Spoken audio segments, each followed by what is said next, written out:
I used to share a room with my brother, and I would not wake up to my alarms. But he was out of high school. I was still in school. Yeah. And I would set my alarm for high school hours and not wake up to my alarm. And one morning he got so mad at me. He got out of bed and he yanked my blanket off of me. And I just pulled it back on. So he pulled it off and I pulled it on. And then it was just a 7 a.m. tug of war with a blanket. And he was like, turn your alarm off. It's fucking annoying. And I was like, fine. So I turned it off. I got back into bed and I fell asleep. The most cartoon scenario. Yeah. It's like, no, it's mine. It's mine. Yeah, sharing a room with a sibling, you get to know each other. I couldn't really, have done really that, dude. My brother used to kick my ass, bro. Dude, mine he was like too. short and stocky, and he was a wrestler. He was like just strong as fuck, and yeah, he kicked the shit out of me all the time. Have you ever? This was my childhood. Getting in a fight with my older brother, and then both of us getting punished and being sent to our room together. Oh no, that never happened. yeah. That's like 2 UFC fighters getting sent to a now I understand why you are the way you are. You're like, fuck you, and I don't fight. You have to hug it out, dude. My mom. That was another. My mom tried to force us. I to experienced a life of violence. I don't want to pass that down on my loved ones. Exactly. I was like, I'm not gonna hit anybody because I know that it hurts to get hit. Yeah. I've been hit. I don't like how That's it feels. like pure one of those like abusive household scenarios. Just like I don't want to. I hated this. Why would I do it to others? Kinda. He was really the only one I fought with. I never really. Doug was too old. Doug was 8 years old, 7 years older than me. So like when he was 14, beating up a 7-year-old just looks bad. Yeah, that's too. That's too far. Josh is 2 years older than me. He was like, "You're still only a grade or 2 away from me." Yeah, that makes more sense. Never say never. These kids these days. Yeah, actually, we were talking about MySpace earlier. My brother choked me out because he wanted to get on MySpace to talk to his girlfriend, and I was like, "No, it's my turn." And he just literally just choked me out, and I fell off the chair and hit my head on the desk. I like and I literally Good woke times. up. I literally woke up, and he's just like, he's standing over me, and he's just like, he had like a phone in his hand. He was ready to call like 911. And he's like, "Don't tell mom." It's like, thank God. Where was the camera during that fond memory? Thank God you're alive. No, I X'd out of a tab my brother was on when we had the home computer. We were sitting there and I was like, I don't want to be here, and I X'd out, and then he whooped my ass. And I ran up to the bathroom. I wrote a letter to my parents. I was like, Josh swears. And he just tattled everything I had. He's really mean to me, and he swears. Did he not know he could reopen a tab? It was I think it was like an incognito tab. Oh. I might cut out that piece because he's the little Yeah, he's a little scientist right there. Now that we're rolling, we should give an introduction. This is Sunday School, everybody. Yeah. Sunday School podcast. This is myself, Jordan Corbin. We got Nathaniel Allen, Nick Giorda. Hell yeah, we're here in Kittery, Maine, doing a podcast. Just a couple of guys shooting the shit, talking couple jars of mayonnaise, doing our intended purpose in life, having a podcast that 7 people we know might listen to. Or I think there was a demand for white men to speak and be heard. Yeah, the world was just itching for more white male opinions. So here we are. Absolutely. I feel like they make these microphones like cheaper and cheaper now, like TVs. Just they're almost throwing us the opportunity to have a podcast. It's an equal opportunity employer. Yeah, is what they call Where it. should I even look at? The camera, the iPad? You can just look. I'm just gonna look around anywhere, dude. It's maybe I'll look down the whole time. I think the angle is I think working. You should try to squeeze your elbows together. So the iPad right there is looking like right at your face. So if you want some reprieve, you can. Oh, look this is over there. awesome. But it's very, hit a Jim Halpert. It's a very clear image. So it's gonna be nice. We get to see your whole beard and everything. Oh, what a treat! Yeah, it's sounding nice. Mom's gonna love this. You cleaned it up a little bit. It was getting a little scraggly there for a while. Yeah, well, I don't like. Not that I don't like getting my hair cut, but I do like it when it's long to a point. But then, the maintenance, I'd wake up this is where I thought, should I just get a do-rag at this point? Because I'd, wake up every morning with, bedhead, really mad bed. I can't leave the house without some sort of, maintenance operation on my head. Yeah. Because it'd be cowlick in this direction, one in here. Yeah. Sideburns are all fizzed up. You have a pretty big head too, so it's noticeable. I know. Yeah. I remember the first day we met, you made some comment about my big head. Yeah. That's why I think you were still getting the ropes, which you've come a long way. That was when you were still on the ropes of like, improving your hosting. And I remember that one night, like Joe came up and he's like, maybe don't roast everyone that comes up on stage. Yeah.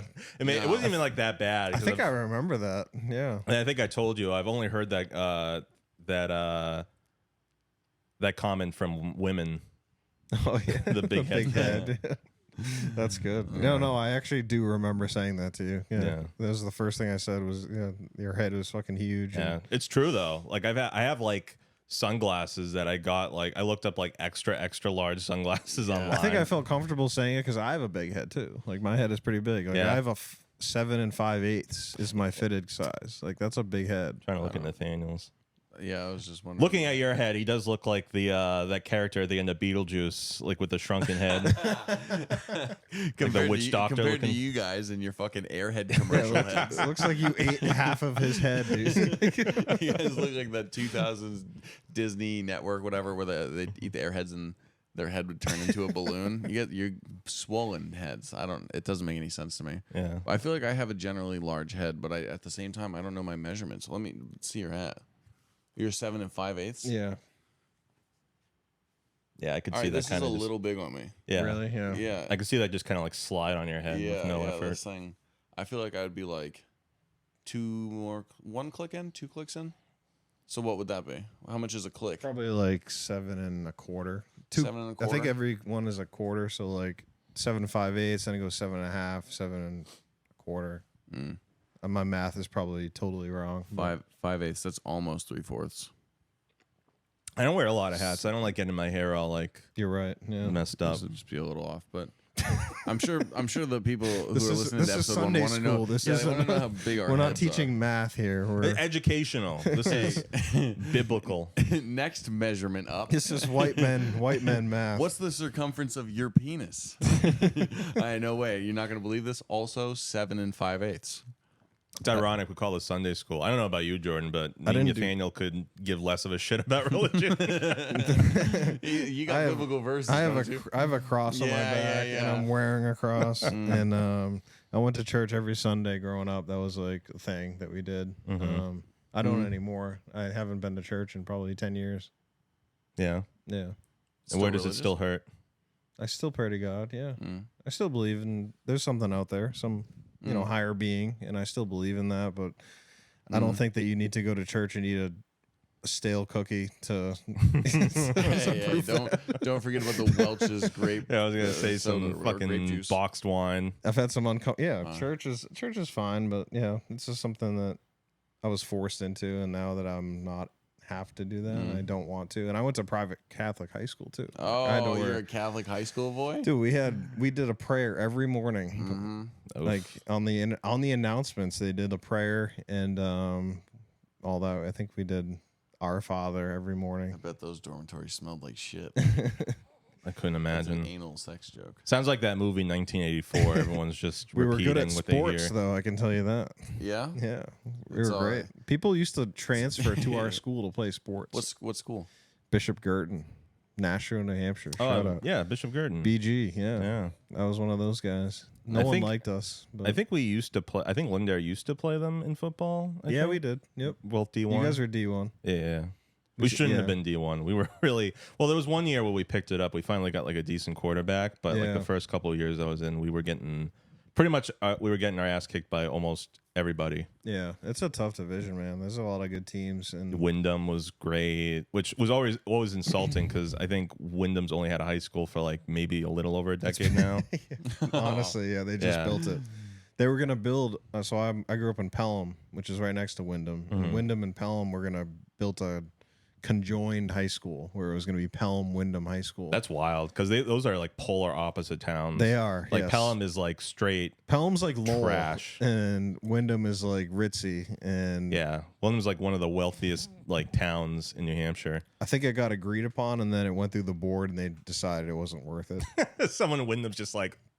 Wyndham's like, we're just gonna do our own thing, like Now they got like huge field. They got an auditorium. They've got like MacBooks for every student. It was like a one night stand between the two towns. Like, we had a fun, but like we're gonna do our own thing. It's been real. It's been good, but it hasn't really been good. It makes a lot of sense. I think I played Pelham in basketball once. Probably. And Were you Laconia, D3? Yup. I was gonna say, Laconia is D3, and they suck in D3 in general. Like, at least when I was there, we didn't really do well in much of anything. I will say the ladies teams did really well. The female lacrosse team won a cup. I think male lacrosse team. Our lacrosse stuff was okay in D3. Yeah. But like basketball, I certainly didn't help the team. I'll tell you that. They weren't a very good team. And I certainly didn't help whatsoever. At center, dude, you're like at the rim. You'd think. I'm not really. I like like athletics, but Wembanyama or whatever. I weighed. Wembanyama or whatever the fuck I his weighed name is. like 160 pounds in high school, and I just was not strong. I wasn't eating, and I'd be going up against guys who were Jordan size. So he's shorter than me, sure, but he hip checks me, and I break my leg. Yeah, that was my move. I just bodied people. Yeah, and I never was super aggressive. So the basketball team sucked. The football team was pretty shit as well. It was rough to be like, not only are we poor, but also we're bad at athletics. We're just rednecks. Yeah, dude, exactly. Like, it's just We know our place. I feel like I didn't take advantage of, like, I used to be pretty in shape actually in high school. Yeah? Like a little under skin. Yeah, I can show you pictures after. Please do. Or we I can don't like believe this. Shirtless? or Jordan can use his sweet editing skills to maybe put something up on the screen. But yeah, I was like, I think I was somewhere in like the 180, 190 Dude, imagine how range big in his high head- school. Imagine Yeah. how big his what are head you looked on now? 180. I'm like 240-ish now. Really? Yeah. I'm cutting down a little bit, but like it was all through college. I picked up the Yeah. That's higher than I thought. That's a, freshman 15 that's a isn't forever, compliment. Nick. Oh, thank you. That's higher than I expected. I was, on visual standpoint, really good at grading elephant weights. I was giving you generous numbers. I appreciate that. Yeah. I'm gonna think about it on the ride home. But I feel like I've always had the broad shoulders. I'm like I never did anything with that, like not football, not basketball. You didn't play not any sports? I'm gonna do. No, a I was in meta marching joke. band because I just Okay, come on. Tuba? yeah no saxophone. Oh, that's even better. Yeah. Well, I started in middle school, and then as I was getting to high school, I'm just like, I'm really into keeping my virginity. So I continued for the next 4 years. And I don't know, it was kind of fun. We got to go to... Dude, the band is fun. Yeah, I like it's the fun.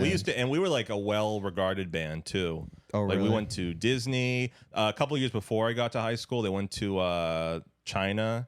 They played... Damn. China? What the fuck? Disney to China is a massive leap. We had such a We went to reputation. Oh, dude, Florida, name a and then Chinese we went to musician. China. Like, Yeah, name true, one. true. The old music director, Mr. Susi, he started when the school opened in like the 70s, and he retired like a few years after I graduated. But he had such a reputation. He was a great just mentor, and he was just a great like connector too. Like he made all these connections.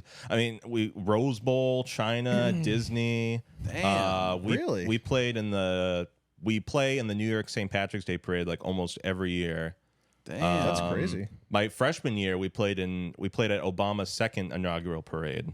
What the fuck? That was great. That was great, kind and of that was band a is long. this? Not only was that a long parade too, but I remember there was a very strict rule that towards the end is when you pass like Obama, you pass Barack and Michelle. They're up in like this podium, this glass podium, and there's like this like forbidden rule, like you cannot make eye contact with them, like don't look up at them. Really? Yeah, it's like some weird like rule of respect, and I'm like, no one followed that. Why? No one's Why- gonna. why is that all kids in 9th through 12th grade? Yeah. Everyone's gonna want to be like, what does Obama look like face to Is face? it because Like- they're black or just because... they're- exactly? Well, I am from Londonderry, so seeing one of those is like, Yeah, you've never seen one Yeah. before. It's like But a I wanted fully to say, at least you're not as fat as Aaron Richter. Now there's 2 podcasts where he's been made fun of. There you go. Yeah. Aaron's... I used to go to Aaron- school with him. He's really bulking up. What's Aaron is fat. Did he tell you about when he was listening to Justin's podcast? No. He was listening with you? Or was this your story? So he was the guest after me on the Corner Store podcast. And when he went on, the first thing in the first couple of minutes he addressed was he listened to my podcast just to get like a feel of like how the podcast was, just to Yeah. get into the mood. And I didn't even remember it, but like within the first like minute or so in my episode, there's a fat joke at Aaron's expense. Oh, really? And I can't even remember what the joke exactly was, but it's just like, I was just like, fuck you guys. And he just turns off the podcast so, immediately so funny. after seeing that. Oh, that's awesome. Yeah. So now we gave him a little extra time to get ready for this one, but if you know one thing, Aaron's going to support. Yeah, dude. Aaron's the man. I love Aaron. He's a sweetheart because he's got diabetes. But Does he really? no, but you believed it. No, he's got a great room up there in Lebanon. That's a cool spot. Yeah, it's got a great Have you been spot. there? They really like me in Lebanon. I don't know why, but they really do. I have a lot You're of fun being out sarcastic, there. right? No, I have a lot of fun out there. Because he looks like the state tree. Anyone can love you. I thought you got cussed out there. That was just one lady. Oh, it's but one lady. She's one of those people who's like not funny, you know? Like a Karen. Yeah, just I remember you telling me this. Yeah, she's just one of the people that shows up to open mics and is like, "I'm going to tell you about my day," and you're like, Oh, I see.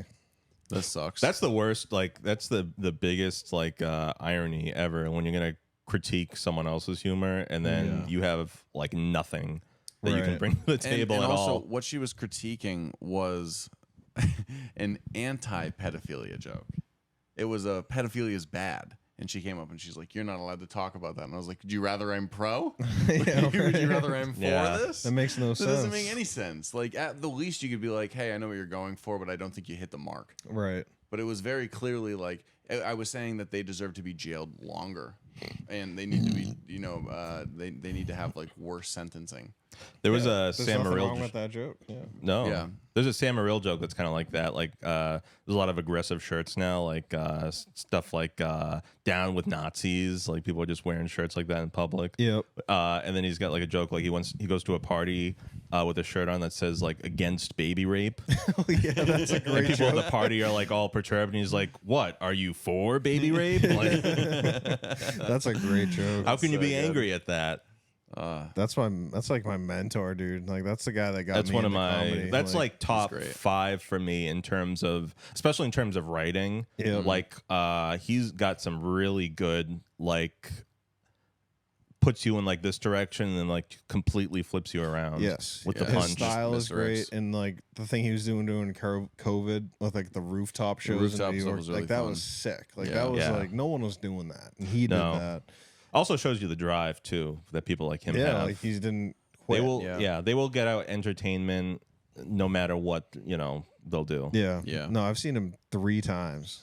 Yeah. I think. Yeah. No, I'd love he's- to see He's him. fantastic, dude. Live, and Gary Veter opens for him, and Gary Gary's crushed. so funny. That's killed. another reason why like where I think Sam's really funny, but the people that he's surrounded by, I'm like, Gary crushes, Mark crushes, Joe crushes, Right. Renan's hilarious. Like there's Yeah. these guys in the New York scene that I know he is friends with and he sees a lot, and I'm like, you get into that and then you start to understand. You hear other jokes and you're like, oh, I heard him talking about this on a podcast. Yep. And then like to see him live.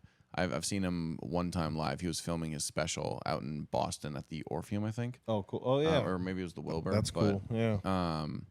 But yeah, I got to watch him there, and he came out, and the first joke he did, he fucked up, and it was so fun to watch. Yeah, because like you go to an open mic, you see a ton of people go up on stage and they're like, I fucked that joke up, or I don't know, there's no punchline. Right. I haven't figured this one out yet. Like there's a lot of that. Right. To see somebody come on stage in the first joke, it was in his most recent special, I think, where he was like, my friend sent me a picture of her breastfeeding her kid. And I was like, that's weird. And she was like, yeah, I guess it would be weird if you sent me a picture of my baby sucking your dick or something like that. I can't remember exactly how we worded it, but he just like flipped it. And when he came out, he said, sucking the baby's dick. And he goes, damn it, I fucked the first joke up. Okay, guys, we're going to go back and do that again. shit. Pretend you haven't heard it.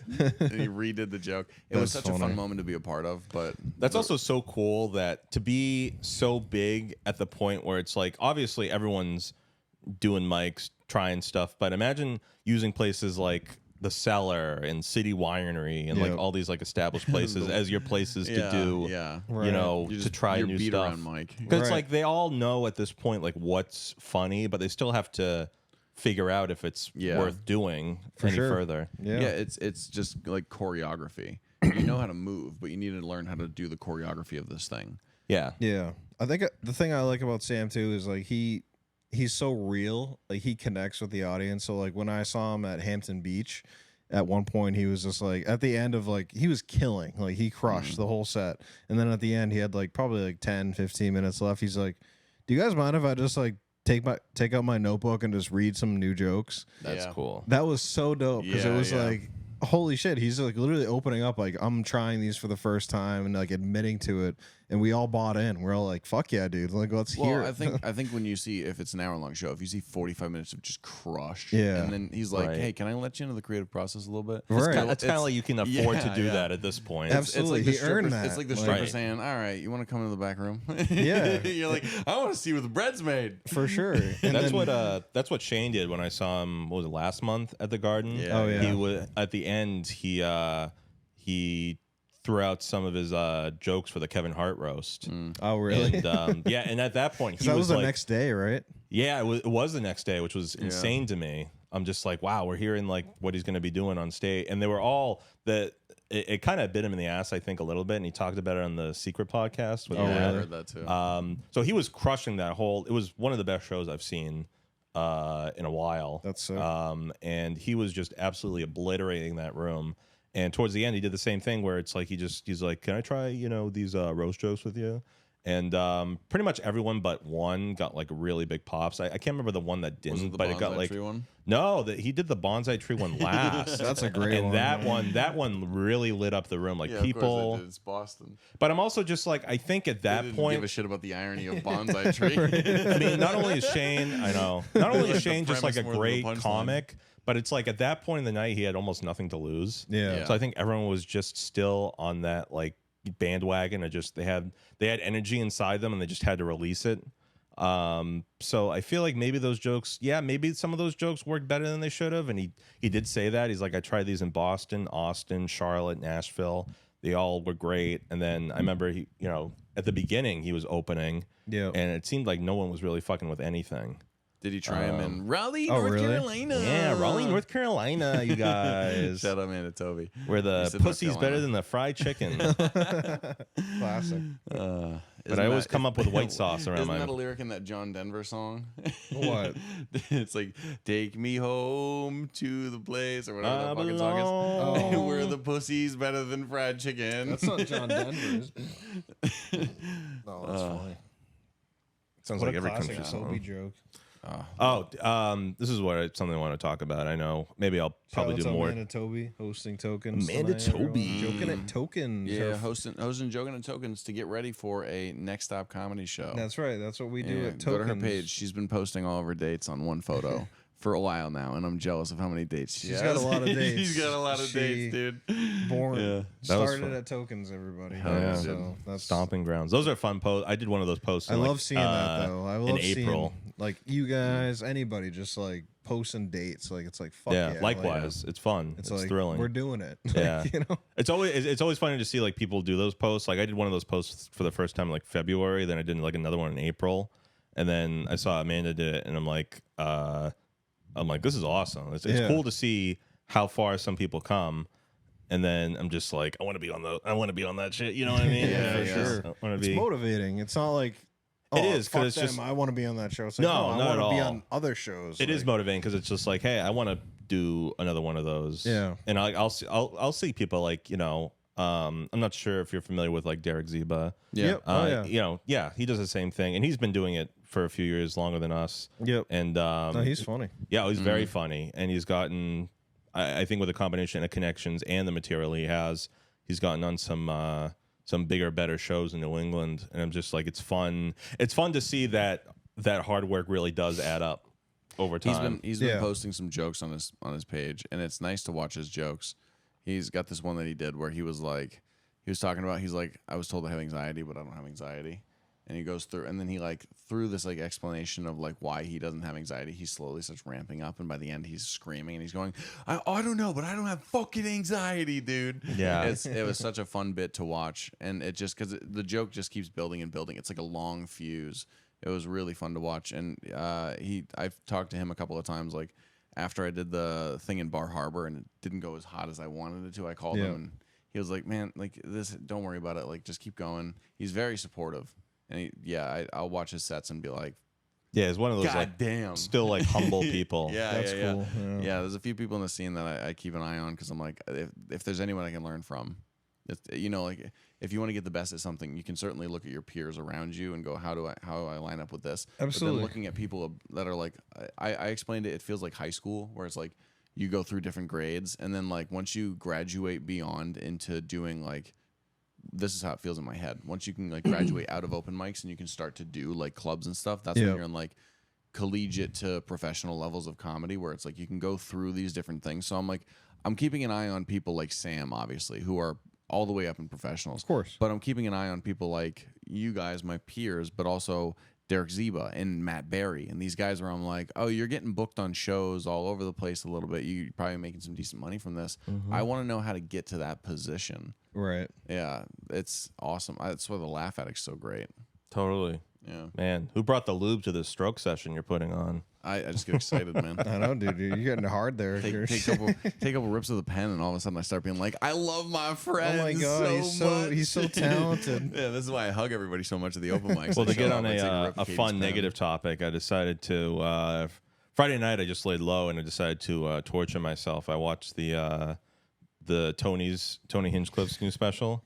It was not good. Oh, dude. did you see it too? Yeah. Okay, great. That one, holy garbage, dude. This was. It almost, so honestly, what I can compare it to, it was like a Joel Osteen preach. Yeah, it just sounded But like it was there like the flip side of it. Yeah, it's like there was something odd about it where, first of all, this was like his fourth one. I've watched his first. I didn't watch the one last year, but I've watched the first two. Yeah. There was one so bad that I think earlier this year he actually had YouTube pretty much scrub it off the face of the earth.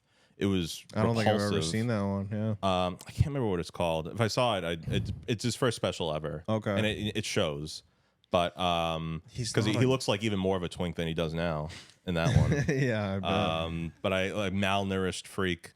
But I digress. Yeah, I watched that, and the problem I had with it the most is that for a guy that's been doing this for like supposedly like maybe 20 years now, like he started working at like the store in LA and like, you know, would do like 3 or 4 minutes here or there and start helping like bigger comics like Jeff Ross, like write roast jokes for him, stuff like that. Someone with like decent credits. It's amazing that he goes for these very milked out like premises, like how black people like, you know, chicken. And he had a joke about like how he bought his first gun. And the first thing he did with it is like, I bought a gun recently. It's like a second dick. Because the first thing I did when I brought it home is I put it in my mouth. And it's amazing to see someone that seems to have so much credit and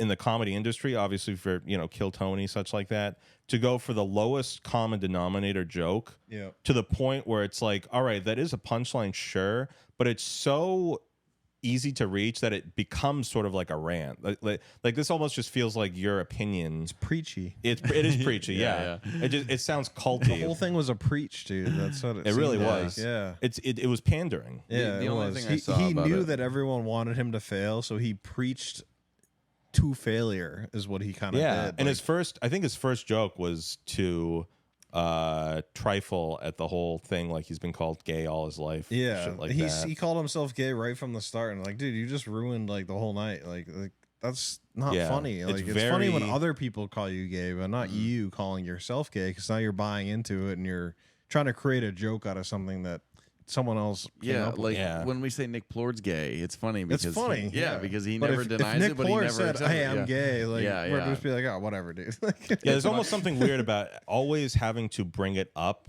like to try to not necessarily defend yourself, but to keep talking about it over and over again. Right, yeah. Kind of, it only like solidifies people's opinions about you. Yeah, They start It to go, "Is he actually reinforces gay?" like whatever people want to assume. right. And not to say like I do like Tony, like he's great. I love Kill Tony. Like I do watch that show religiously, and I think it's funny. I think it's getting worse. I think it used to be better, but whatever. He's a great, He's a fantastic great roast comedian. Say what you will Yeah. about the Kevin Hart He's a- roast. I like, thought he did a phenomenal job. He killed the Kevin Hart roast. Like he said the teleprompter went off too, so he just went. I guess that happened, and I can't remember if what was it, Whitney Underwood. Yeah. No. Cindy Underwood. Is that her name? I can't remember her name. I never had heard of her Whitney until Houston? no, Cheryl Underwood. Cheryl. That's what it that's was. her name, I yeah. wasn't familiar with her, but then I heard like the same thing happened, and I think she went somewhat after Tony, and apparently she just went completely off the prompter, and that set was pretty fun too to watch. But She was, Dude, she was on that honestly, chain as well. Lizzo killed. she did very well. She did great. Like Lizzo, and she actually looked good. She did. Say what you want. That's why I think Shane even brought that up. Like, I can't really even mock her, but here we go anyway. It's like, yeah. You know, like, I still haven't watched the roast. You haven't watched the roast? I haven't been watching much comedy lately. there have been better, but it wasn't bad by any means. No, it's definitely a must watch. I think there was a lot of things. I didn't like the beginning. Like Tom Brady's part was kind of. It felt very forced, It but was very fake, and he looked like an asshole. but somehow it was like still like the better. Like I think the Rock one was the stupidest one to me. That one was just like all right. That one was pretty. The bad. Rock, Kevin Hart, of course it's going to happen, but still, like you anticipate it for the whole time, and by the end he does come out, and you're just like, all right, let's hear what he got. The Cat Williams one was a surprise to me though, and that one was that one was for sure. okay. All right, yeah, I'll give it a watch. I know I need to. I just haven't watched anything in a while. Right. But, not to digress too much, but I watched the Tony. I think I stopped. I didn't even let it finish. I think I stopped like probably a few minutes before. I think I missed the last like 10 or 15. Yeah, because I was listening to it while I was making dinner that night, and I was just kind of tired at that point. Like there's nothing, like there was zero jokes like challenging me. Like he doesn't punch up in the least bit on anything. No. I'm not saying that's like, I mean, it's pretty important to comedy. I'm not saying you always have to, but it's just like you're not making any interesting views on things. That's what I mean. Like everything I've heard him say, like every punchline he had, I just think about it and I'm just like, I can't pinpoint it exactly, but I'm just like, these feels like premises and setups that I've heard dozens and dozens of times already. Yeah. I feel that for sure. I've been getting really into Story Wars lately. You seen Story Wars? I haven't watched as much as I feel like I should have. Story Wars. It's Big J. Okerson, Luis Gomez. They do. It's the two of them are hosts on a show. They have 3 guests. Yep. Everybody submits like 3 to 5 stories or something like that about a specific topic, and then the producer reads the stories off. And she'll change specific details to try to like hide it. So it's still the same story, but if it's like, my so-and-so and that like whatever so-and-so is directly gives you away. So she'll just change like one word or whatever. But basically they read the story. Everyone talks and they're like, I think it's you. I think it's you. I think it's you for this reason. Well, I know this about him. I know that about her. And everybody gets points. And then at the end, they have a couple of like, gimmicky things, but the gimmicky things are made to be very funny where they get like they have a book and that's what you win is a book. So they'll choose like funny books, they'll choose like feminist books, and then they'll choose like books on explaining mansplaining, and like one of them was like a printer book where it's just like the textbook for a printer or whatever. It's just like stupid shit, and they all sign it at the end, but it's really fun.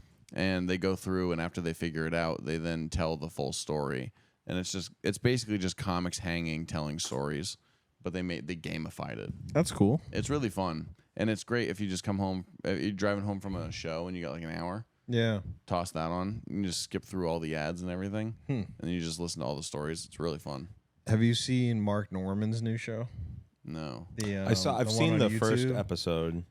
What the hell is it called? It's where they just get all one. Like demographic of people. One demographic I saw in a room. piece of this. Yeah, it's like really I think the first funny. episode was like all women. It was all Gen Zs. All Gen Z women. Gen they Z do, women. and he was pretty much he has like him and like other comics doing jokes skewed to that demographic of people to see what their reaction is. Like, do they like it? Do they not like it? You see the real time. What is that? Well, no, they don't know what the demographic is until they walk out.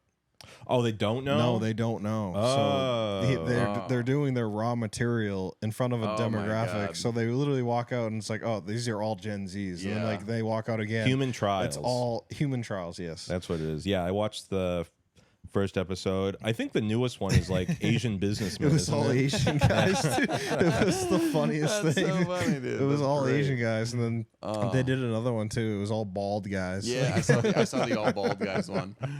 It was so funny. Good. Yeah, I think that's a funny concept. I mean, it's like one of those concepts where I'm surprised no one's done it, but it's quite unique. It's a good concept. Yeah, because like who can really take a joke the best? Because his humor, dude, it like just cuts through so many different layers of generations of people and like genders and all that stuff. He's got a couple that like he'll do, and then he'll be like, oh, we weren't liking that one. Yeah, okay. it's like he knows it's bad. He can read the room, and he's like, oh, you're not gonna like this one. He'll too walk much. the line, and I respect him for that, like for taking that plunge and like. I also like eyes that wide that open all awareness the too. time. That's part of comedy too. Like when you know there's going to be like tension in the room, and when you admit it, I think it helps both parties. Yep. Like it kind of eases everyone. You're just like, oh, this one's going to be a little rough, or oh, he didn't love that one. Yep. Rory kind of Scovel simple stuff. does this. Or no, not Rory. It's Jeffrey Asmus does a joke where he starts it out by going, You guys think that everybody's a little too sensitive these days? This woke culture, this you can't say anything. You guys think that? And usually the crowd will be like, yeah, and I'll be like, keep that in mind for this next joke. And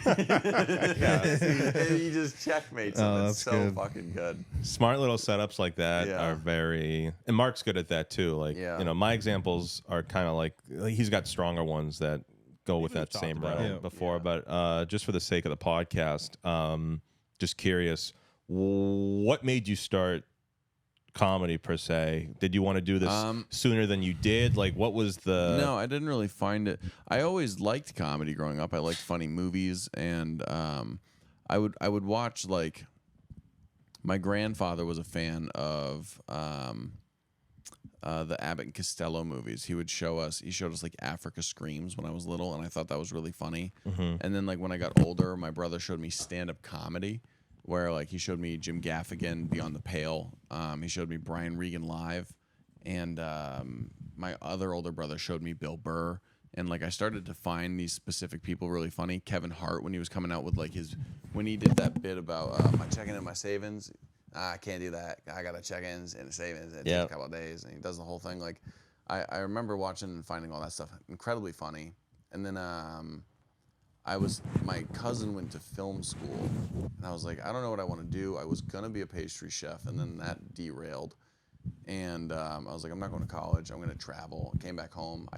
I acted in a short film for my cousin for a college class that he was in, where I put on baby clothes, and I acted as a baby, like a bonnet, like a toddler more. So I was wearing we really bought Youth 8, and it was still super tight on me, but I wore like a Youth 8 shirt that was basically a bra, and then like these Youth 8 like underwear shorts sort of thing that were like it was like I could have been on a European. You do look like Calvin from Calvin and the Hobbes if he had just like a major growth spurt. So the joke was that I was a big problem, and because of how big I am, it was, I don't know, some film school stuff, but it was a lot of fun. But I also didn't like that I didn't get to choose what I said. I didn't get to and it was only one experience. So I was like, I don't know, maybe I could do it in the future and see how I feel about it. But I was like, I've always kind of liked comedy, and I went home and I talked to my brother about it. Went down to I went down to Boston, and I did Thunder Bar Comedy. And bombed. Yeah. Did a whole bunch. Did 5 minutes of jokes about my penis. Yep. Got off stage. The host said, "Give it up for Lacrosse Weird Al," because I had long hair at the time. That crushed, and I was like, I want to know what that feels like when I say it. I want to know what that feeling when the crowd yells. I want to know what it feels like when I tell a joke and the crowd's like, "Holy shit, that was hilarious!" And I haven't stopped since then. Damn. It was just kind of like a random occurrence that pushed me in the direction of it. Yeah. What about you guys? Well, so how long have you been doing it now? I did my first sets in 2019, but I've really been like consistent for like 3 years only. Right. For me, I think in somewhat of a similar vein, like I've always been like the goofball kind of guy. Like in high school, college, I always got like the class clown kind of award and stuff. I kind of like being goofy in general. It was always because I have anxiety, depression, all that, cool, white people collect them all kind of disorders. Pokemon. And exactly. And I have an anxiety card on me right now. Not really, but I could create one. But I've always liked using, it's kind of the thing what you shouldn't probably be doing, but like I've always used humor as a means to escape. And I still kind of do. But I've always enjoyed it for that. Like it gives me like a huge like euphoric rush and just a feeling of like, wow, I like and a creativity thing too. Because initially I went to college for film, and there was parts of film I like, parts I don't like. Too much like the pre-production stuff is what turned me off. Like I don't love script writing per se. I hate storyboarding. I hate trying to. You hate film's foreplay. Yeah, I hate. This guy won't eat a film out. I always hated having to fund projects in college. Like you'd have to get like these like fundraising campaigns for like hundreds of dollars for a fucking stupid like college project that might not even be like 10 minutes long. For something that might not go anywhere. Like you might get like a C for it at best. Like it wasn't always going to like a film festival. Like we'd try, we'd enter them and they'd not always get in, but it was always kind of somewhat humiliating. But I always just like the creative aspect of things. Like being able to express what I wanted to was always a thrill. And I feel like stand-up comedy is exactly that. Like you're expressing your thoughts, your not beliefs per se, but you're admitting your ideas. Yeah, you're emitting a feeling to people. You're trying to get people to feel a certain way. And I think the best, not necessarily a quote, but I was listening. One of my favorite film directors is John Carpenter. He did like the first Halloween. He did The Thing. Yep. The remake, The Thing, and he has his thing is like he's not a big fan of directors like Spielberg. Because his thing is like movies shouldn't make you believe or turn around and think a certain way. They should only express a feeling inside you. Like movies are made to make you feel something. Yeah. Like it shouldn't turn your opinion or turn your thoughts onto something else. It shouldn't persuade you to think about this or think about that. It should just make you feel happy or sad or angry or confused. And I think comedy's a lot like that. Like I've never wanted to push an opinion on people. Right. I've never, and I know most people don't necessarily try to, but I feel like sometimes comedy just becomes, like we were talking about, just pretty much like a rant on stage, like a cult.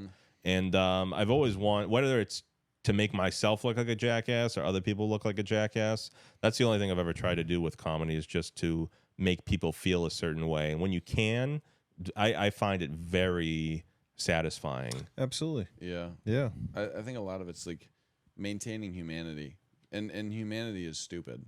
Like humans are incredibly smart and capable of such fantastic feats as, like, if you believe in it, getting to the moon. Right. You know, like we're clearly capable of incredible sciences, but at the same time, humans are incredibly stupid. And they still need to play. They still need to have fun. And comedy is the ultimate fun because you're taking nothing and you're making laughter. Yes. I think just words. Yes. When you start polarizing your audience with certain things, like when you try to go like religion. Yeah, like pro this, pro that, anti this, anti that. I think you've kind of lost the meaning to comedy. For sure. I still think that there is a means to be able to do it on stage. There's people. There is a way, but I think that if you're an open micer and you're trying to go on stage and be like, these are my thoughts. I mean, I've been clearly guilty of trying this, and I think that I did an okay job of trying to like cut a line down the middle, because I recognize, I'm like, if I do this joke for this side, that side's gonna hate me. If I do a joke for that side, this side's gonna hate me.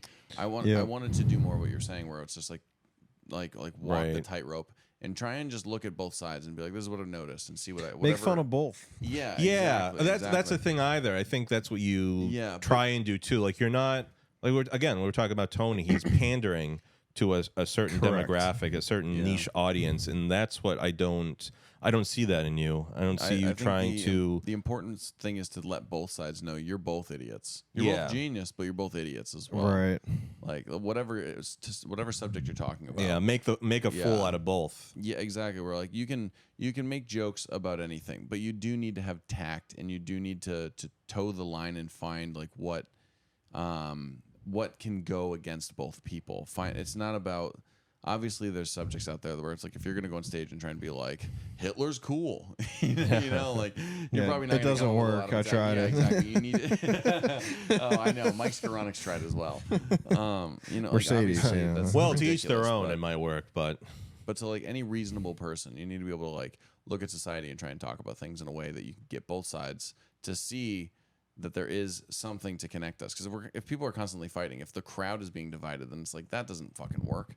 That doesn't help. We're Right. trying to have fun. Right. Yeah, But you yeah. got to be able to be mindful enough to recognize that in the moment and be like, all right, I need to either pivot or figure out how to really make this more nuanced to, you know, anybody. Yeah. Yeah.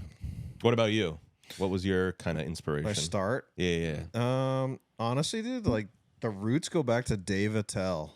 I was yeah? fucking like 9 or 10, and I had a TV Says in my old. bedroom, and I was supposed to go to bed, and I used to turn the TV on, and I plugged the headphone jack into the TV, and I'd watch Yep. You're Insomniac. really old. Yeah, I'm pretty old, A dude. TV with a headphone jack. Yeah, on the front too. I remember And, those. Yeah, watch Insomniac. Which have you ever seen Insomniac, it? yep. They have some episodes on YouTube. I actually just watched a couple weeks ago the one he did in like it was like Albuquerque or something. And pretty much he just stays out all night and like not only just goes to bars, but he'll find like anything else like that's happening during the night. Yep. Like in Albuquerque, there was these old guys. They do like this game every like once a week where someone would hide something. They use metal detectors to go out and find it. Yep. But cool, fun show. That was It's a fun show, yeah. Yeah. Like it starts off with him doing his set in that city, and then it goes into him just gallivanting all night That's in the pretty city, neat. and it's Yeah. pretty fucking dope. And I think it comes from the fact that he'd said once that he actually is an insomniac, Yeah, or he has insomnia, so he would just stay up all night just doing random shit, and just like this would be a fun show. Just, Yeah. you know, doing nightlife. right. So I was watching that when I was like 9, and I thought it was the coolest thing ever. And then I don't know, it was always in the back of my head. And then my brother got married in 2013, and I did his best man speech, and I made some jokes, and I crushed. I killed it. And my brother's best friend was like, dude, you need to do stand up. And I was like, nah, dude, nah. And I just kind of like brushed it off. Nah, I'm just cool. Yeah, And This then is like 10 years later, I was like, fuck it, I'm just gonna do it. And I moved here, and I moved here on like a Tuesday, and it was Friday, and it was my first like weekend in Kittery. And I'm like, what am I gonna do? And I saw that there was a comedian, I can't think of his name at the moment, but he was at the Music Hall Lounge, which is like a mile and a half down the street. And I was like, fuck it, I'm just gonna buy a ticket and go. And I did. And then I was sitting with like a random family, and there was like this kid with Down syndrome that does stand up. He like does stand up at like the Seabrook Casino, and he was like, yeah, I do like a stand up thing there. And like, I was like, if he can do it, I can do it. Common logic. No, it was kind of inspiring, honestly. He's getting up there, then surely I can. This podcast is never gonna get off the ground. No, it was pretty inspiring, and we hit it off. That family, I felt like cousin Eddie, dude. Like we hit it off. We had such a good time. They were such cool people, and I was like, this is a cool environment, like just this comedy environment, and like the people are just having a good time. And I was like, I can jive with this. Like I want to be a part of this. It's very unique. And then I hit the Laugh Attic that like the next week on Thursday and did my first set, and I did like 7 minutes. I didn't see the light. I was blind, dude. I couldn't. I blacked out. I had no idea what was happening. But That was where I did my first. I think we talked about it the other week, but that was where I did my first ever set too. yeah. September. I have still have the picture. Yeah, That's you were September right of after me, dude. You 2024, were yeah, like yeah. 2 weeks after me or something. And I remember doing the 5 minutes, but I don't remember. If I heard those jokes now, I'd cringe. Let me tell you. Do you remember the date? I can look it up on my phone. Because I want to see if I was there too. I'm just curious. But I just I remember. mark every date of every mic I've ever been to. I can't remember the jokes I was doing per se, but I remember at the time it was like right around the time where TSA was just like, oh, you don't have to like take your shoes off anymore, and I was doing like goofy ass like airport jokes, which at the time I didn't know could have been. That's like probably the hackiest stuff you could do at the moment, Right. or in comedy in general now. So I was just like, I don't know what I'm doing with myself, and I did. Was it I September? think this thing's about to die. I keep hearing it beep. Was it September 12th? I I was there the right now. 12th. How does that make sense? Well, Mine was June 27th, 2019. maybe that's when I downloaded the photo. Oh, you're looking at a photo, yeah. Well, I was looking at the date that I had the photo on. Oh yeah, it would have been the 12th. So maybe So I did see you. yeah, maybe. That's pretty cool. I knew nobody at that time I too. didn't know anybody either. But I had some people with me, so it made up. I but knew Mandy. That's pretty much it. Yeah, Mandy I couldn't have imagined just being there because it's extremely overwhelming there. It I mean, let was. alone to go to a place where you know 0 people, and all you see is people trying to kill time by talking. Right. When you see such a large group like that, and you're just like, I know nobody here, it just makes you want to walk out. Dude, I had like a panic attack the first time I went to Laugh Attic. I was just sitting there, and I think I was like 35. Oh shit. And I sat in the room the whole night. It was before they had the spotlight, so the lights are all up. Yeah. And I was just watching next comedian go up, and I was like, 31 left. That's a lot of 30 build up, left. dude. Yeah, It for the whole fucks night, with you just mentally. freaked Like, me out. I went on stage. I told all my punchlines. Didn't say a single setup, anything. Got no one to laugh, and then I just got off and I ran out of there. because it kind of messes with like what you're gonna say, because you see like what other people are doing that kills, and then other people do something that you have that doesn't kill, and you're like, what the fuck? Like, what am I doing here? Like, Yeah. Yeah, it's crazy. I went to some show at Nick's Comedy Stop before I did comedy. Yeah. And I watched this guy do some joke about killing time at work. He's like, I hate my job, so what do? I open Excel, and I do this, and I do that, and I do all these Excel things. And it was really funny. And afterwards, I was like, how did you do that? And he's like, just get on stage. Yeah. And then I did my first couple of mics, and they didn't go that hot. And then I went to Laugh Attic, and I was like, oh, this is like a real room. This is like people actually come. You need here. an audience, dude. Yeah. You really I do. was sitting in the crowd, and I was looking at everything, and I was like, oh my fucking God, I'm so terrified. Yep. Yeah, it was the worst. Yeah, you need an audience to know if you're any good. Like, Yeah, and it's all that's also like when you start. That's the truest. Even now, I think you respect it more, but like it's the truest thing that time only makes you better. Yep. You cannot speed run this, because I think the most important thing about this is finding your voice. Yep. Which we talk about all the time. I'm definitely still trying to find it. You are too. Yeah. And because I think it helps you lean into like where your jokes are coming from. Yeah, find your I'm trying voice. to find I mine. say that You're as we all- clearly trying to find yours. Yeah, dude. You're nowhere close. I think without this camera, we have to try with different voices. We all sound like the same Yeah, we're all the same monotone tone. vote. We're all at the same bar. Yeah, we all got the same voice. We're all searching for the same shit. This is Yeah, we're all trying fantastic. to fight for the same thing, man. It's a We all grind. want to be the monotone white guy. Yeah, that's Sing some more. We did karaoke together once. I don't remember what you sang that night. Oh, I you sang, Julie's on a vacation far away. Yeah, lose the- your love love tonight. karaoke. By the 38 outfield. special. Yeah, yeah. No, that's the outfield. Oh, outfield. The That's outfield, right. Yeah. I always think of so caught up with that 38 special. I did karaoke in Nantucket one time. Yeah. And I did "It's My Life" by Bon Jovi. It's my life. It's now or never. It was after like a whole day on the beach drinking, and then at the bars, and we went to karaoke, and I was like, "It's my life. Man. Let's go." You do kind of have to have drunk energy to really hit those notes. You do, yeah. Or try, or have the audacity to want to hit those notes. Absolutely. We should do a karaoke show. They Where- do karaoke at Tokens already. Actually, no, they canceled that. That used to be a thing. I don't think they do it anymore. But yeah, we should. Karaoke's so much fun. Why'd they cancel it? Just low attendance? I don't know. Not sure. It's hard to sing the Pac-Man theme song. I got Pac-Man fever. Pac-Man I think it was like fever. Thursdays or Drives me something. I don't Crazy. remember what day, but I think it ended. Yeah. But it is what it is. God damn. Well, it's. I go through comedy more and more every day. I think the one thing that right now I'm kind of. It's a weird kind of thing to have happen, but like lately, I've been getting, and not to sound brash at all, but I've had compliments on some of my jokes recently. Like the one that's I've heard the most about is like the sunbathing joke. Yeah. I've done. Like every time I see this one comic, Dan Doherty, Yeah. like the last like couple times I've seen him, is just like, dude, we're still talking about that sunbathing joke. Oh, really? It's just like I'm pretty much like I've been getting new hobbies. I've been really into sunbathing. So if anyone here has a son, give me a call. Oh, yeah, that's great. Pretty much like that, and it's a lot of fun. It's just play on words. Sure. And I think the thing that it's certainly flattering, but in a weird way, it's also a bit intimidating, because now it's just like people are just like, wow, this guy's really smart. And I don't consider myself. I also have this one problem. I told you, I do not like calling myself a comic. Yeah. It's a weird thing to hear out of my own mouth. Like if someone calls me it, fine, but I will not say I'm a stand-up comedian. I just don't like those. As a comic. Yeah, Right. I just don't like hearing that out of my mouth for some reason. What's And the Yeah. closest you can get? A joker. I'm mildly funny. I'm a joker. I'm a midnight smoker.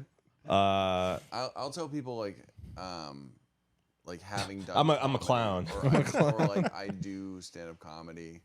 Like it's like I can admit to the act. With the amount of blows that I've taken on stage, I think I'm closer to a rodeo clown than I am a stand-up comic. But it's it's weird because it's like these. Again, they're very great compliments, but then it feels like you're getting put up on this pillar that you're not necessarily feeling like you're on at all. No, it's all a mind game. It is, and I'm one of those. Again, I'm one of those people where I feel like I think of the worst before I think of the better. Yeah. I try to think of the better. So I will be nice. I'll be like, look at you, Mr. Mental Health. I've been getting better at saying it, being like, but again, it's like how you say it. I think that's the bigger issue. I think it's all contextual. Where it's like if you're like as a comic, it's right, because there is like a narcissistic way of going about it, but then there's like there's a much more humble. But if I'm like talking to somebody and they're like, "Do you have any hobbies?" I'm like, "Oh, I'm a stand-up comedian." But then there's like a funny thing about that where it's just like you tell people like that, and it's just like if you're not like like a big like you're not like a Jim Gaffigan or like a Nate Bargatze, they're just like loser. Like where would I hear you before? Like, no, that's an assumption. I think most people go, you must do "Holy comedy shit." under a rock because I've never heard that. I think that's shifting. I think it's the same thing with like if you're like, "Oh, I like karaoke." People are like, "That's so brave of you to like something that I'm so terrified to do." Well, it is fair because it's like likes making people laugh, just like everybody likes to sing in their car by themselves. Doesn't mean you're good at it. No, and I think that is fair because it is a negative connotation because it's just like it's not like everyone's heard of every band in the world. Exactly. Right. And when people ask me, they're like, "Oh, where can I see you?" And I'm like, "I'm not that level of comedian. I'm technically a stand-up comedian in the fact that I've been booked on a couple shows. I do open mics every night of the week, but you can come and see me in front of 4 people in Laconia, New Hampshire, if you want. Those 4 people are my mom, my dad, and my younger siblings. And even the biggest, like I remember one of the first times that Sadie was at the Tokens mic, she came up and asked like what like my writing like inspirations were, and I mentioned Sam, and she wasn't familiar with him either. So it's just like, I mean, I'm surprised you could still be on top, and just not be known to. Some I don't people. remember who said it, but somebody said, "You're not famous. You're not famous as a comedian. Not until you're in a movie are you considered famous. Like you can be a famous comedian, but you're not famous. Like unless you're like Dave Chappelle, Kevin Hart. That's like Hollywood. Yeah, because they're in movies. But other than that, it's like there's people who were like, "Oh my God, you don't know who this is," and people are like, "I don't care about comedy. I watch Dave Chappelle, Bill Burr, Kevin Hart." Like Jerry Seinfeld is probably like the biggest of any name because he had such a lineage in not just comedy but Seinfeld, other movies. Yeah, where like we look up to people like Sam Morril or like I really like Jeffrey Asmus. It's like those people have like multiple hundreds of thousands of followers, if not millions of followers, and there's still people who are like, who? Right, it's a kind of fame that seems obtainable still. Yeah. Like they haven't gone too far in that like that gyroscope of like they're doing all these other ventures now in their lives. Like maybe they're doing like little projects, but they're not like they're not like Seinfeld or Chris Rock or Chappelle where they're producing their own shows. They're getting offers in movies. Yeah. You know, shit like that. Like I remember, like Galifianakis is one of those guys. Like I liked I haven't listened to, I don't know if he still does stand up actually, but I remember listening to some of his earlier stuff. He kind of did like a Bo Burnham thing, like he'd play on piano and I liked his one-liners back then, but then all of a sudden, like after The Hangover, it was just like, so there's sky's the limit. Right, there's a couple of things I've heard. The reason he used piano in that special was because then Comedy Central was known for like chopping your special and putting it in order they want. So he did piano because then you can't chop it up. Okay, he must have really got into that because he's done that at least once on like Conan as well. Oh, really? And yeah. From what I've heard, he I think he like pops into places in like Los Angeles and he'll do a set here and there. But yeah, like the store and stuff. Yeah. He just came out with a TV show about gardening. It's on Netflix. Really quick. It's kind of fun. He basically just like he talks to farmers and he talks to kids about farming. And he goes to these like schools that kids will like they learn about nature and stuff, and he goes to farmers places where they're like being like completely organic and blah blah blah, and he explains like, oh, well, this is how you can grow this plant. But it's very Zach out. It's like messy and it's all over the place, and it's very like it's between two ferns ish, where it's very just like that's a this great feels, show. Yeah, this feels like it's like underproduced on purpose because it's hilarious and it's fun and it feels real. It's a good concept. Yeah. Have you seen his Have you seen Galifianakis's commercials he made for Absolute? No. He does this.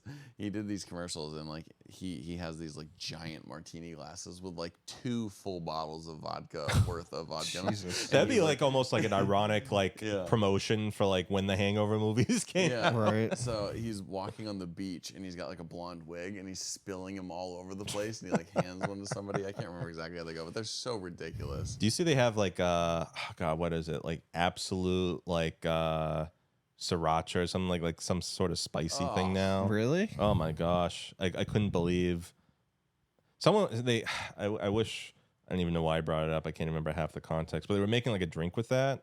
And it sounded disgusting. I'm back, fuckers. I know. I've just been holding on to this like What's up, fuck sticks? very like this is my formal setup. I'm just holding on to the stand. Did you went holder. pee in my master suite? I did. Oh, I was close to masturbating. But I almost took a shit here when I showed up. oh my you? god, Just been dude. holding Why it in. didn't you? I'm just cooking it. Why, dude? Do you ever wait until later? Why would you take a shit in his toilet? Yeah, you want to baste it a little bit? Yeah, I want to let it out. I want to let the full thing. If you're back gonna up. do it, at least upper deck his toilet, like make it a little more interesting. Hey, I need a screwdriver. Why? I'm taking your drain You plug off. could have in your used the shower. Guitar Center. If you're gonna save Yeah, it, oh, after. yeah, it is tomorrow. Look, Hell yeah, with the sexy photo. at least it's something like nice looking this time. That photo looks like you're a youth pastor in that photo. Yeah. You see the last photo? Yeah, Now, that the- was a youth pastor. The last photo was pretty bad. Yeah. Yeah. I do have one. I do got one good podcast story that was. It was embarrassing enough where I'm like, do I even like mention this in public? But I'm just like, it's not embarrassing in the sense that I did anything wrong. It's just like when you hear it, it's just like every move the deck was stacked against me. Mm-hmm. So pretty much, I was supposed to go to Warped Tour this weekend. Oh yeah. Never happened. No. Here's what happened. So Friday after work, I'm supposed to fly out. My flight with Delta is at like around 5:30 or something. Yeah. Get to the airport. I'm a little late. I'm like late enough where it's like I wanted to try to park in the economy parking, which is kind of like on the outskirts of the airport. I ended up parking in Central, which is like much more. But I'm like, you know what? I'm here. Whatever. Yeah. Get through. Sit down. We're supposed to board at like 5:30 or something. It gets delayed because I guess there's like this massive thunderstorm going through. Came from like the Midwest. It's going through DC. Yeah. So it's like, boarding's been delayed by like a half hour. Later on, we're supposed to board. Gets delayed another half hour. Then it gets delayed another half hour. Damn. Then they cancel the flight. So All right. before that even happens, I'm like, all right, I have the weird feeling that because I'm looking at the weather app now, and I'm like, this thing's not supposed to leave DC till like 9 p.m. So I'm like, and I see people at the desk looking like they're making like reservation changes. So like maybe I should do the same. So I go on the Delta app. After like the first delay or something, it gives you the option just rebook or cancel with no ifs, ands, or buts. Yeah. So I do that. I book a flight. And I see other people have already grabbed it before me. The only good option to get me there before Saturday morning is a flight that's going from LaGuardia. Well, it would fly me to LaGuardia, and then another flight. I'd have a layover for like an hour, and then get on a plane that gets me to Reagan International, DC. Right. DC is where Warped Tour was happening. So I booked that. And I realized at the time, like I have some time to kill. I forgot, like, instead of tickets, they have these wristbands to get in. I'm like, fuck, I left that at my house. So I drive back. It's like 25 minutes or 20 minutes or something back from Logan to still a pain in the ass to have to leave. Yeah. For sure. And then this time around, so I get it. I go back. This time around, I'm like, all right, I have time to go into the economy parking. Or so I thought. So I get there. I'm like, oh, I'm kind of scraping a little bit for time. Yeah. And I see like one of the shuttle buses is sitting there. And for some reason, I had no natural instinct.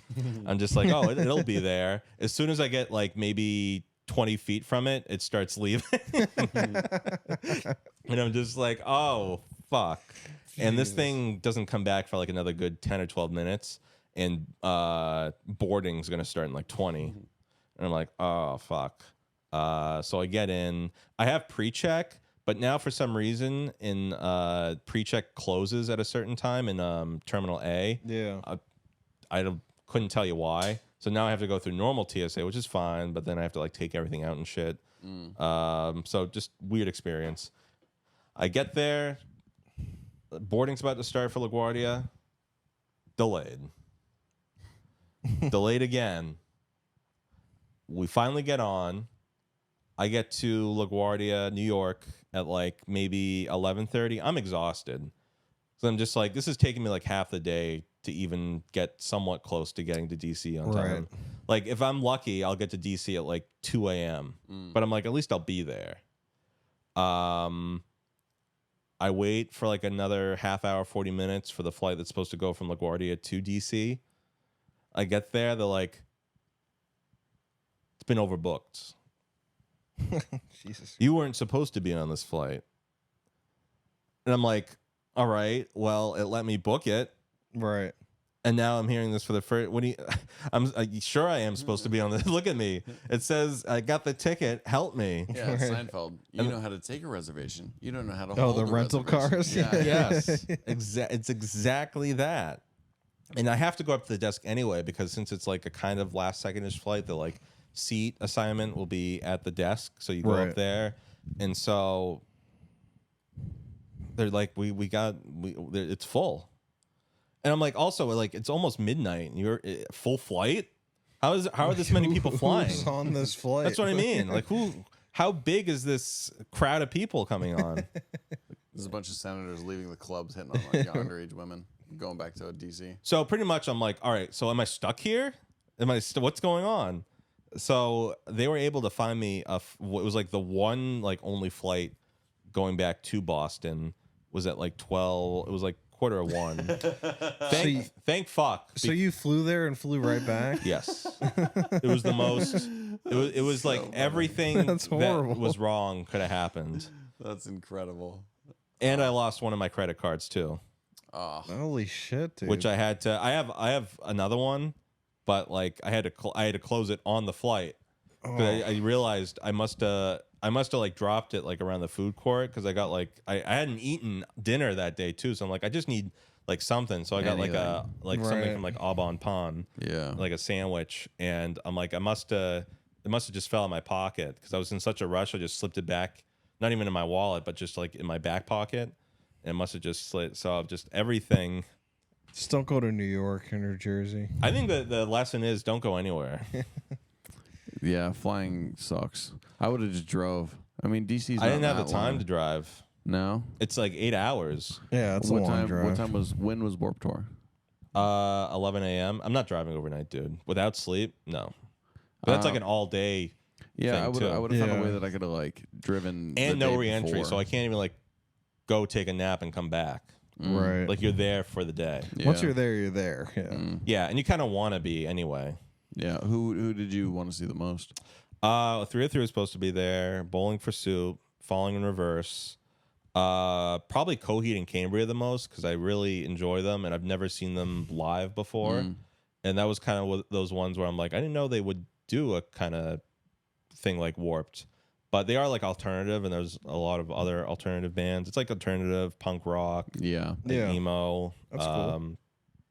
Which I love a lot. So I was really anticipating. But you know what the funny thing is? I was just so exhausted that night at that point where I'm just like, this isn't this work. It's I almost am all right not being there. Like it got to that point. Oh yeah. That's so funny that you flew to New That's York the funniest thing I've ever heard. and flew back. Because the other thing too is like it's all day Saturday and Sunday. Yeah. And I'm like, I had this thing in Salem, so I'm like, I can't even be there all day Sunday. Yeah. So even if I got down there, say like late Saturday, I wouldn't be there all day the next day. Yeah. Right. That's not worth it. No. And all my other friends, like I originally met them in Worcester. I went to Fitchburg and they lived in Worcester, so they'd come up for school. Anyway, one lives in New Jersey now. The other couple lives in Philly. So they drove or took the train. Yeah. Easier for them. Yeah, it's not bad. Yeah, that sucks. I fucking hate planes in general. I don't fit on them, dude. So anytime I have to fly anywhere, I'm like, oh my god. Yeah, there's no leg room for you. No, not at all. I'm just if comedy works out and I have to start flying places, I'm just in for a decade of misery. Private jet all the First way. class, baby. Yeah, I wish. I'm gonna have to find some rich. You're gonna have to chick do or- really well. Yeah. Yeah. Otherwise, I'm just gonna be cramped next to the toilet. I Yeah. can see you're always just eyeing that like emergency exit. Like any way we can just trade. Yeah, I mean they give it to me and fat people. There you go. I used to be one of those people that would assign. person? No. Well, yes, but Haven't we all? no, assigning people seats. I Yeah. worked at JetBlue for Yeah, a little while. who would you go to? What do you mean? Tall guys and fat guys? No, I didn't know what I was doing. I was just assigning people. You were going to just, hot women. That's who he was going to. you He was just- going, hey, I have a reason to interrupt your conversation No, with like, your husband right now. You have to friggin' like assign all the disability people to certain seats and like Yeah? make sure that all that stuff's That's going why you on. had And to talk to Giorda. yeah, dude, it's a tough job. I didn't really like it. No? What makes it tough? Just people get angry at you? Yeah, I mean that's part of it, but it's just shitty hours, shitty pay. Was this before like you could choose your own seat yourself? I mean, it's JetBlue, so people did choose, but there's a lot of other people that don't. If you book through like a travel agency or something like Right. that, you don't get to choose the seat. Right, you don't so, have a like, choice.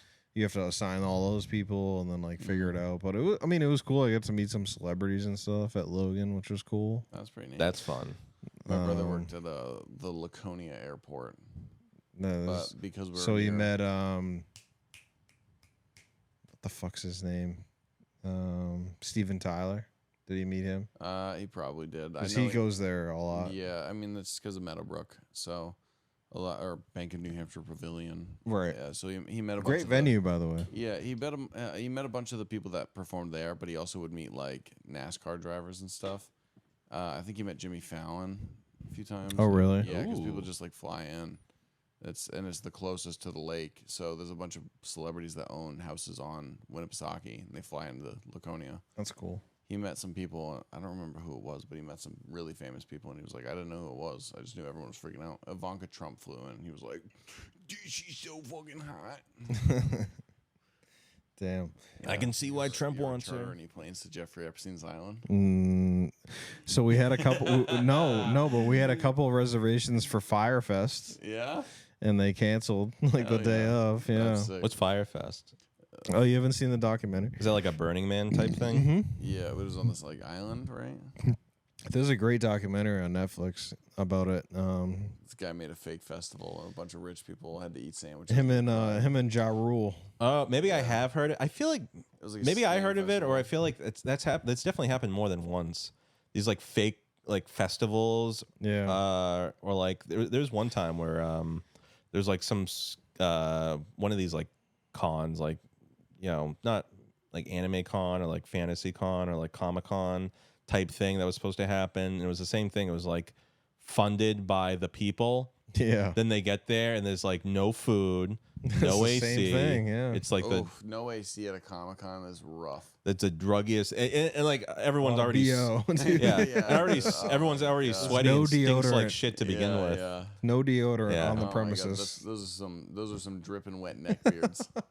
It's not like Costco. I don't think anyone's giving any free samples of Axe body spray Jesus in those Christ. conventions. Yeah, it's pretty brutal. But it's like the worst. I don't get that like scam to like get people to buy tickets, and it's just like, of course, oversell, underdeliver. Yeah, this was. it's yeah. not even like screwing people under the table. I mean, you're right in front of their faces. It's just like, this isn't what we paid for. Right. Yeah, I think Firefest they booked like Major Lazer and like Blink 182. Like that That's was wild. like those are the two big bands, and then they both pulled out. Where was it? The Bahamas. Okay. It was on the Exumas. There was another type thing where it was like a year or two ago where it was like all the way out in the desert. It was like Arizona or New Mexico or something. And then it rained and people couldn't get back because to drive on it, like really? the sand got all muddy and stuff, and tires were getting like stuck. No shit. So it's Yeah. like Woodstock. it was pretty much Yeah, it like was people were $1.99. When everyone got stuck on the road. people were pretty much stranded there for a few days. That's hilarious. Yeah, and the drive was like hundreds of miles to get out there, right? It was a long. Yeah, you're driving out to the middle of the fucking middle desert. of the desert. Yeah. I do want to spend one night in the middle of the desert. I think that'd be sick as fuck.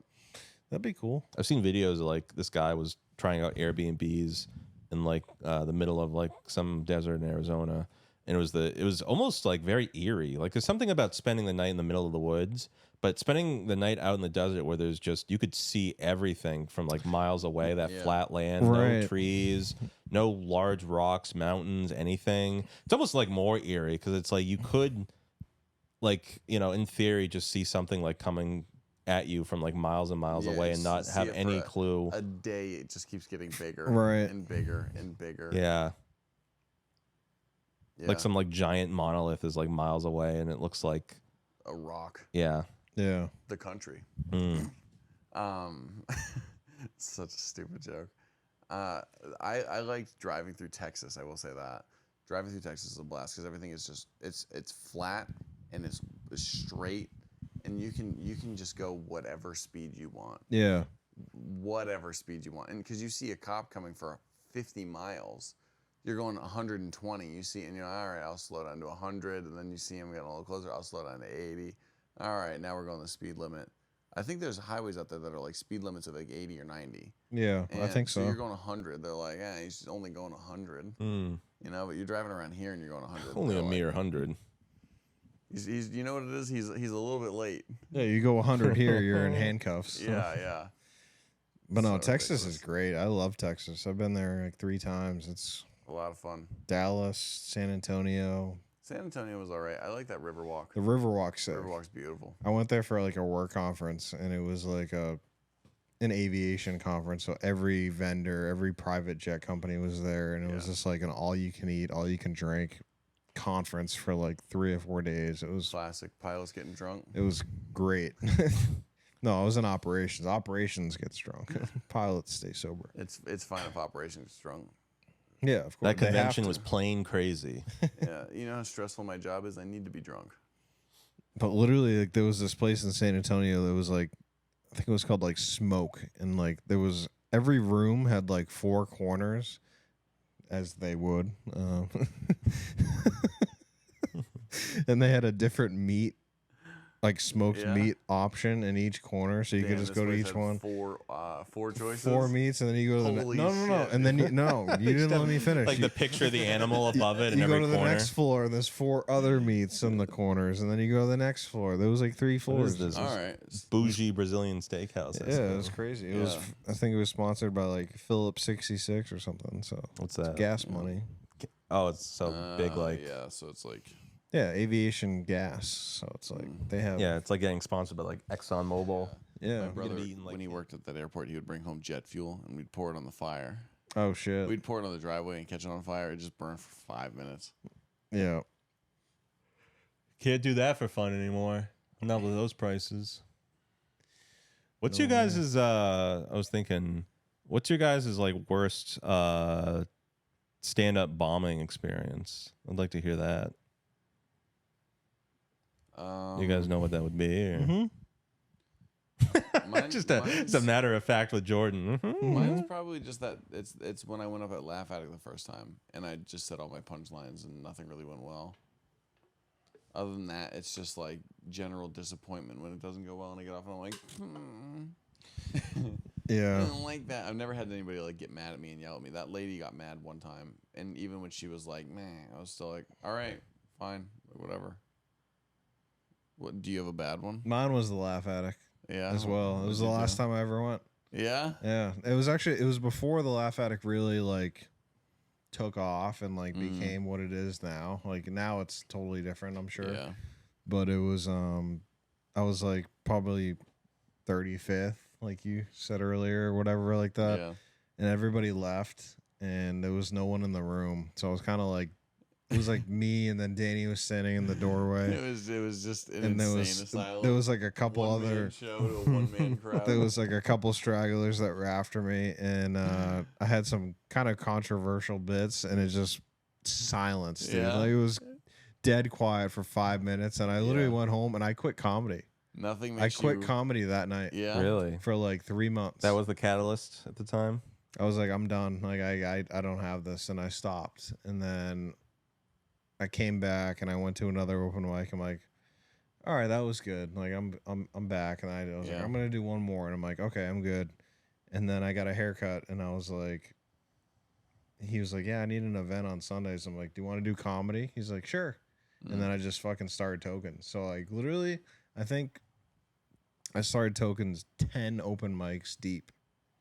Like I did 10, and then I was like, I'm gonna just start my own, and I like, kind of cultivate your had own scene. no idea what the fuck. Sometimes I the only was way to doing. learn it is to just dive headfirst. Put the into pressure it. on and just Yeah. like put yourself in the spot where it's like you can't fail. Like you have to do good. Right. Yeah.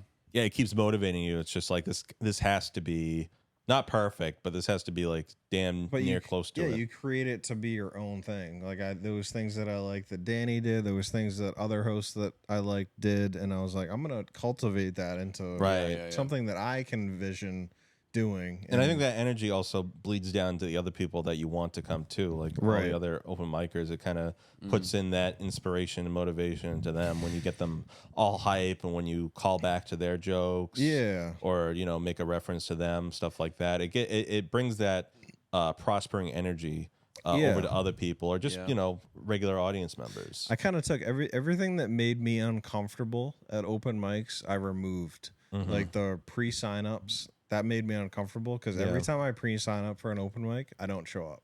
I cancel every time. Like it's just like it's like a thing. Like, it is like weird pressure. It's just like it's like this thing. It's like I have to show up now because I and you constantly think about it. It kind of gives you that little anxiety, and I'm like, I don't want that. Just show up. You like over prepare in your head, and you're just like, no, I can't. You fold. So right. And I respect it for like a room like the Laugh Attic where you need to do that because it's so busy. You can't just have people show up and sign up because in the middle of the mic coming over. You're gonna have 100 people show up. Right. It's gonna be like a fisticuffs every time. So people are like, I want this spot. I want. Right. So he has to do that. But like the fact that I don't need to yet or need to in general is just like, okay, like let's just show up, sign up. If you really need a early spot, just text me. Like it's casual. Yeah. It's not like pressure. Like you guys are always late. And I don't give a fuck. Like it's fine. We were like, on time for the podcast. I think we stand up MO. I think we start joking at Tokens every time you show up. Yeah, I've noticed. It's always like after. You're like you show up around like 8:15. I'm like, all right, now we can get the show going. I'm like an hour plus away. Yeah. It's hard to. No, and I give you guys shit, but I don't give a fuck. Like I I really don't care, like at all. Like it's a fun bit to play with. Like everyone's late. Aaron Richter is always late, but it's like I don't give a shit, to be dude. fair, Aaron's car is it's hauling a big load. Yeah, but I mean, if we continue to get 20 plus a week, then we might have to start at 8.